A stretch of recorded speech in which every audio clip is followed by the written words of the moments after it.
डेढ़ साल से हम लोगों की सिर्फ एक यही लड़ाई है कि हम विभागीय पे ही काम करना चाहते हैं, ना कि हम संविदा एजेंसी के माध्यम से। आप इनके जितने भी चिट्ठी देखेंगे उसमें लास्ट में एक लाइन कोड करते हैं कि उक्त आदेश माननीय आदेश के ये आदेशों के क्रम में जो है निर्गत किया जा रहा है। मुख्यालय से लेकर डीजी से लेकर सब लोग, मनोज यादव इसमें सबसे बड़ा खेल जो है, मनोज यादव कनिष्ठ सहायक है जो कहते हैं मैं आयोग से आया हूँ, सब उनका खुरपेच है। आपको विधावत जैसे कहा कर रहे थे वैसे ही कार्य करिएगा और उसी हिसाब वेतन दिया जाए जैसे पहले दे रहे थे। इसमें मौजूद हैं उत्तर प्रदेश के स्वास्थ्य विभाग के निर्देशालय में हमारे साथ पूरे प्रदेश के कुछ लोग हैं स्वास्थ्य विभाग के जो धरना प्रदर्शन करते हैं। आइए जानते हैं इनसे आखिर क्या मांग है, किस लिए धरना प्रदर्शन कर रहे हैं।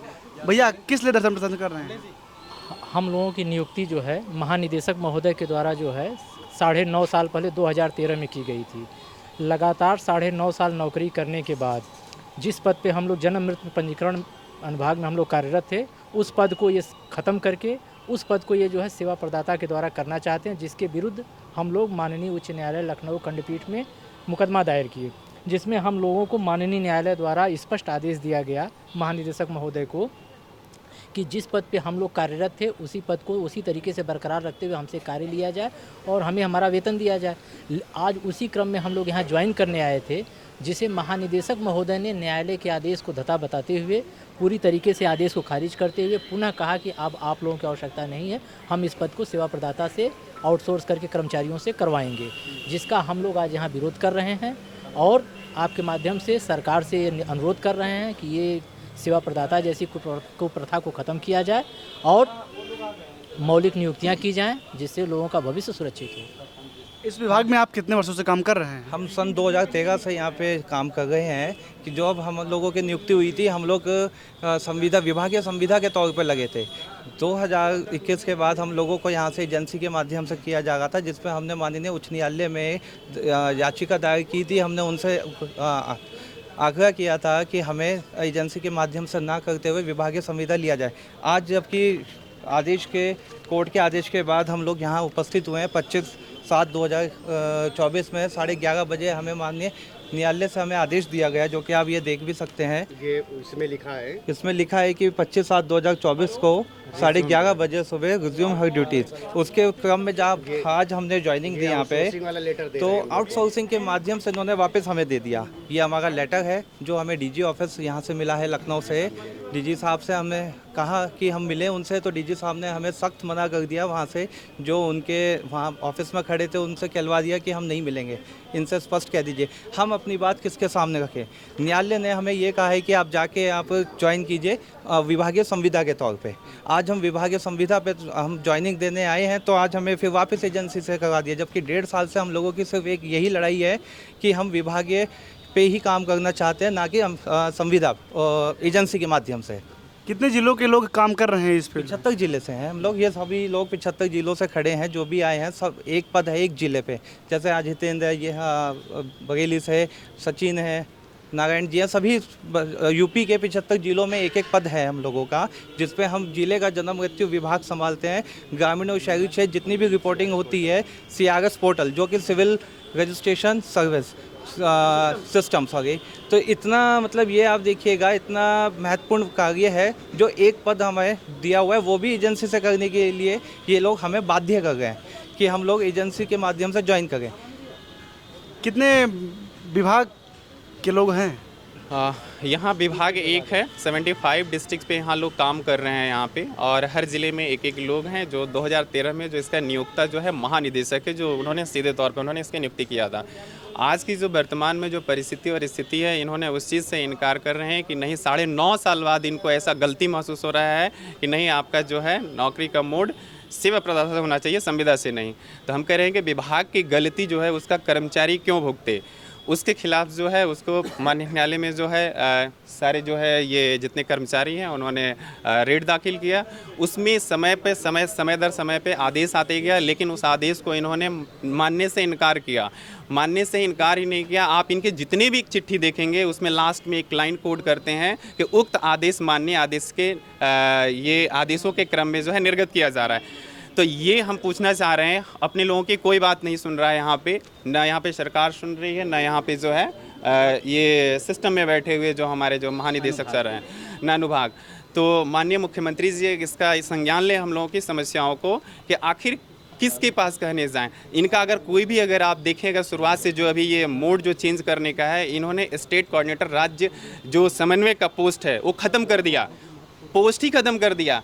अब वो राज्य समन्वयक को कह रहे हैं कि आप डीपीए के पोस्ट पे जाइए, डिमोशन किया, फिर मोड चेंज किया और पद भी ख़त्म कर दिया। इससे बड़ा इनजस्टिस क्या हो सकता है। हम कह रहे हैं कि एक बार उनका पोस्ट होता तो सोचते कि हमको जाके ज्वाइन करना है। जिस इंसान का पोस्ट ही नहीं है वो व्यक्ति कहाँ जाएगा, इतना सीनियर जो है, जिसकी जो उसकी क्वालिफिकेशन जो आपको एमए जो है एमए पे जो है पीजी कोर्स पे जो थी, उसको जो है पोस्ट ग्रेजुएट वाली पोस्ट पे जो है इन्होंने करने के लिए बाध्य कर रहे हैं। और आज भी यहाँ आने के बाद ही अगर आप आदेश अगर देखें, अगर इस आदेश को जिस तरीके से जो है ये लड़कों को रिसीव करा रहे हैं, ये कह रहे हैं कि माननीय आदेशों के न्यायालय के क्रम में किया जा रहा है। ऐसा कौन सा आदेश इसमें लिखा हुआ है जरा ये बता दें, अगर कोई भी अगर होगा। साफ साफ यहाँ पे लिखा हुआ है, यहाँ पे रिज्यूम द ड्यूटी 11:30 बजे 25/7/2024। अगर इसी पे ज्वाइन करना होता बच्चों को तो आज 1.5 साल से कोर्ट केस की लड़ाई क्यों लड़ते। मैं पूछना चाह रहा हूँ मैं सरकार से, ये आखिर क्यों करते। तो हम कह रहे हैं कि ये सिंपल जो है ये आदेश जो हम लोगों का जो ये आया है माननीय न्यायालय का, इसमें रिसीव कर लिए होते। 30 तारीख को जो है यहाँ पे कंप्लेंट्स करना था डीजी सर के तरफ से, जवाब वहाँ लगा के जो भी हो वहाँ देते, रखेंगे कि नहीं रखेंगे, लेकिन देन एंड देयर आज ही बिल्कुल हो। यानी इसका रिसीव कराने का मतलब कि अब आप बताइए सर, अब किसके पास जाएगा कोई, ये सेक्शन में कोई सुनने के लिए तैयार नहीं है। न्यायालय का आदेश कौन नहीं मान रहा है? न्यायालय का आदेश अब ये खुद नहीं समझ में आ रहा है कि कार्यपालिका बड़ी है कि न्यायपालिका बड़ी है। बड़ा कन्फ्यूज़न हो गया है कि न्यायपालिका बड़ी है। माननीय मुख्यमंत्री जी कहते हैं कि हमारे जो राज्य में जो है वो ये शासन कानून का राज है। तो माननीय से मेरा अनुरोध है, अगर कानून का राज है तो कानून के द्वारा ही पारित जो निर्गत आदेश है, उस आदेश के क्रम में जो है यहाँ महानिदेशक महोदय को जो है निर्देश करें कि फ़िलहाल जो है वर्तमान में इनको जो पहले जिस तरीके थे वो उस तरीके से इसके ऊपर वो बहाल करें। उसके बाद जो है वो जो तारीख जो चल रही है जवाब लगाएं। लेकिन आप एक बार इसको दिखाएंगे, अगर आप लोगों को कोई भी एक बार कहेगा। सबसे बड़ा इसमें जो है ड्रॉबैक है, इन्होंने पोस्ट ख़त्म कर दिया है एक स्टेट कोऑर्डिनेटर का, उनको बाध्य किया जा रहा है कि आप जो है डीपीए के पोस्ट पे जो है ज्वाइन करिए। ये कहाँ का इनजस्टिस है, पोस्ट ही ख़त्म कर दिया गया है। अब क्या करेंगे? डीजीपी से मुलाकात हुई कि नहीं हुई आज? डीजी साहब से सर मुलाकात नहीं, उन्होंने स्पष्ट मना कर दिया है। अपने अधीनस्थ कर्मचारियों से बोल दिया है कि आप इनसे बात करिए जी। अब आगे अब क्या तैयारी अगर नहीं ज्वाइन कराते हैं तब? अब माननीय न्यायालय की शरण में है। माननीय न्यायालय का हमें पूरा भरोसा है कि हम लोगों के पक्ष में अभी तक आदेश निर्गत होते रहे हैं और भविष्य में भी वो ऐसे ही आदेश आएंगे, इनको ज्वाइन कराना पड़ेगा। हम लोग आर पार की लड़ाई लड़ेंगे जी। कितने ज़िले के लोग यहाँ पे आए हैं?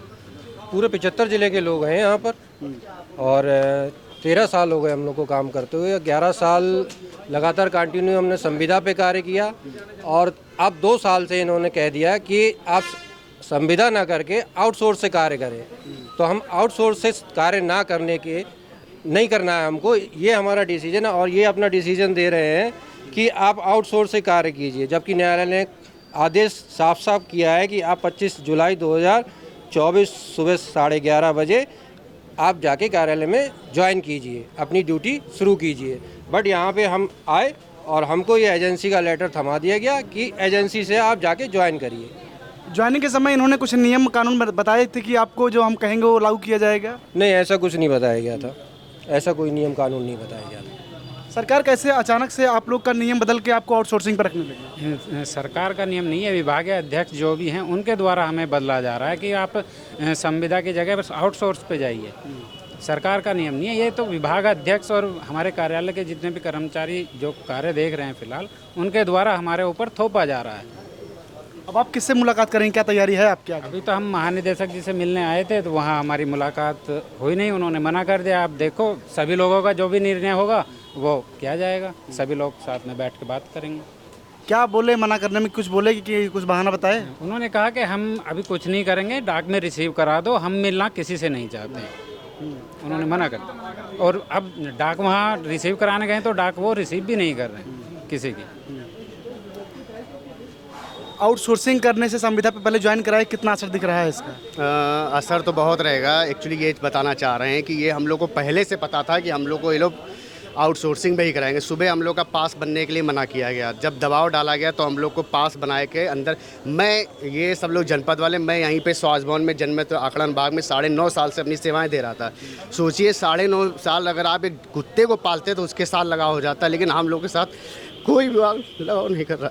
हम लोग को बिल्कुल कोई बात नहीं, क्योंकि आउटसोर्सिंग वाले जब करेंगे, अभी 15 जनपद में भर्ती हुई थी, सबको पता है यहाँ डीए साहब डी सबको 2.5 लाख रुपए लेके भर्ती की गई, सबको पता था, वीडियो भी जारी हुआ। लेकिन किसी ने डीए साहब जो बहुत अपने आप को स्वच्छता कहते थे, मैं पैसा नहीं लेता हूँ, मुख्यालय से लेके डीजी से लेके सब लोग, मनोज यादव, इसमें सबसे बड़ा खेल जो है मनोज यादव कनिष्ठ सहायक है, जो कहते हैं मैं आयोग से आया हूँ, सब उनका खुरपेच है। और एक है अविनाश श्रीवास्तव जो मृतक आसिम नौकरी पाए, वो आके दूसरे सेक्शन में, हमारे सेक्शन में आके लेटर टाइप कराते हैं और उनके पास भी विभागीय जांच चल रही है, उनके खिलाफ कोई कार्रवाई नहीं। जो हम लोग 2013 में 15,000 रुपये मानदेय पे काम कर रहे थे, 10 साल से कोई सैलरी नहीं बढ़ी, उसके लिए कोई अधिकारी हमारे पास नहीं आ रहा। जब टीएडी पास कराते थे उसके लिए भी अधिकारी पैसा मांग लेते थे।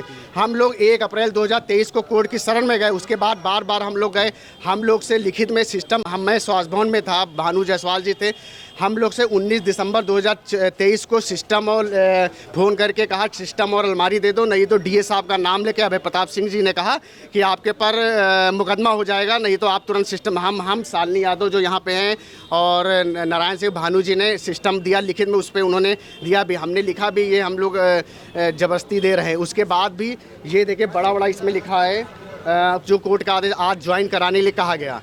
हम लोग को सुबह से पता था नहीं कराएंगे, उसके बाद भी कोर्ट, क्योंकि कंपनी वालों ने इनको बढ़िया अच्छा अर्धू ने पैसा दिया, सबको पता है, पूरे स्वास्थ्य भवन वाले को पता है। हम चाहते कौन ऐसा पूरे यूपी नहीं हिंदुस्तान में कि डिमोशन होकर नौकरी करता है, कोई सामने का स्वास्थ्य भवन में ऐसा है तो मैं अभी इस्तीफा दे दूंगा। 15,000 जैसी सैलरी नहीं, कोई अगर कोई कर्मचारी चाहे डीजी सर हो, डीजी साहब ने मना कर दिया, अंदर चोर क्यों बैठा मन में? अगर डीजी साहब अगर अच्छे होते तो हमसे मिलते तो बात तो सुनते। उन्होंने साइन कर दिया लेटर पे, क्यों साइन कर दिया? क्या उन्होंने अपने पर्सनल पैसे दे रहे थे? भाई सरकार से मांग रहे थे, सरकार ने सब कुछ 15,000। आप बताइए 10 साल में क्या कोई महंगाई भत्ता नहीं बढ़ी? अब आगे क्या तैयारी है? क्या 30 तारीख को हम लोग का केस अभी कोर्ट में लगा है, जो डीजी साहब को बुलाया गया था कंटेम का, वो तो अब वहीं पे हम लोग जाएंगे, इसका आदेश दिखाएंगे, क्या करना है वो अब कोर्ट बताएगा। और इसके लेके स्वास्थ्य विभाग के जो मंत्री हैं उनसे मुलाकात हुई? उनसे कई बार मुलाकात हो गई। आप ऐसे समझिए जहाँ पैसा होता है वहाँ मंत्री भी सुनते हैं। हम कई लोग स्वास्थ्य मंत्री के पास भी जा चुके, वो लेटर लाए नहीं आपको दिखाते। उन्होंने डी साहब को फ़ोन भी मैडम उस समय किया, उसके बाद यहाँ उन्होंने साफ कहा कि मैं तुम्हारी बड़ी बहन जैसी हूँ, आउटसोर्सिंग में ज्वाइन कर दो। क्या हो रहा है आप बताइए? 15,000 सैलरी मिल रही, संविदा पे सैलरी बढ़ाने कोई नाम नहीं, और आउटसोर्सिंग में 22-22,500 दे रहे हैं, उसके लिए उनके पास बजट है, लेकिन हम लोग 15,000 से बढ़ाने कोई नहीं। कई बार मोहित चंद शुक्ला जी, मंत्री भानु जायसवाल जी भी मिले, लेकिन कोई भी मंत्री जी से, क्योंकि अगर पैसा खर्चा करो सब तमाशा होता ये है ना, कहाँ हम लोग जाएँ। आउटसोर्सिंग और संविदा में क्या अंतर है? ज़मीन आसमान का अंतर है। आउटसोर्सिंग के हिसाब से हम लोग जो काम करेंगे तो एक हिसाब से भाड़े के मजदूर हैं, जब चाहेगी एजेंसी हमको निकाल के रख देगी, दूसरा आदमी ले आएगी। संविदा पे हैं तो हम कहीं ना कहीं सरकारी सिस्टम में जुड़े हुए हैं। सर आपका नाम क्या और आप किस पद पर थे जो आज आप यहाँ पद? मेरा नाम धर्मेंद्र मोहन सिंह है। मैं डीपीए मतलब डाटा प्रोसेसिंग असिस्टेंट पोस्ट थी जनमित में, ज़िले पे मैनपुरी में मैं कार्यरत था। और वहीं से हम लोगों को पिछली बार 23 में ऑर्डर आया कि आप संविदा ज्वाइन कराइए, उसे कॉन्ट्रैक्ट बेस पे हम लोगों ने मना कर दिया, हम लोग नहीं करेंगे। हम लोग कोर्ट में चले गए, कोर्ट से ऑर्डर आया 14 महीने बाद, तभी हो गया था ऑर्डर कि इन्हें वैसे ही यथावत रखा जाए और वेतन दिया जाए। उसके बाद में भी इन लोगों ने नहीं दिया, फिर हम लोगों को कोर्ट ऑफ कंटेम्प्ट किया।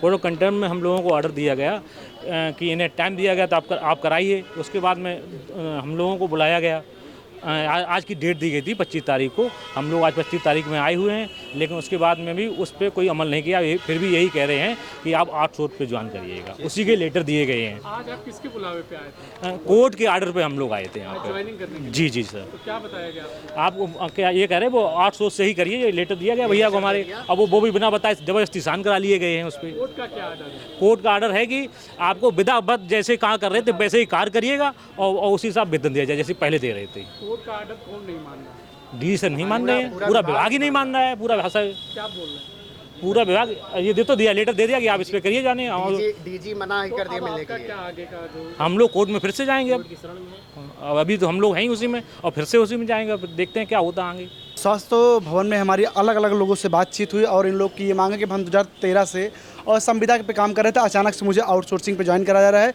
यही मुद्दा लेके ये लोग यहाँ पे आज जो ज्वाइनिंग करने वाले थे। तब तक हमारे साथ जुड़े रहिए। मैं कैमरामैन मेरात के साथ नवीन यादव, धन्यवाद।